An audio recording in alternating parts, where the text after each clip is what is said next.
છેલ્લા 3 દિવસથી સતત વરસી રહેલા વરસાદના કારણે જામનગર શહેરમાં જે તબાહીના દ્રશ્યો જે છે તે હવે જોવા મળે છે।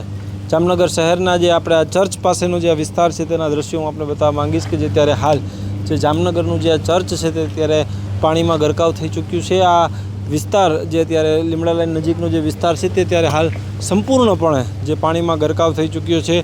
5-5, 6-6 ફૂટ જેટલા જે પાણી જે છે તે ભરાયા છે। લોકોના ઘરોમાં પણ જે છે તે પાણી ઘૂસી ગયા છે। જામનગર શહેરના ન માત્ર આ એક વિસ્તારની વાત છે, જામનગરના નીચાણવાળા અનેક વિસ્તારોમાં જે પાણી ભરાયા છે, જેના કારણે લોકોની મુશ્કેલીમાં જે છે તે ત્યારે હાલ વધારો થઈ રહ્યો છે। હજુ પણ વરસાદી જોર યથાવત છે। છેલ્લા 24 કલાકમાં 15.5 ઇંચ જેટલો વરસાદ વરસવાના કારણે જે ત્યારે હાલ ઠેર ઠેર જે ત્યારે જે કહી શકાય કે જે ત્યારે તારાજીના દ્રશ્યો જે છે તે જોવા મળી રહ્યા છે।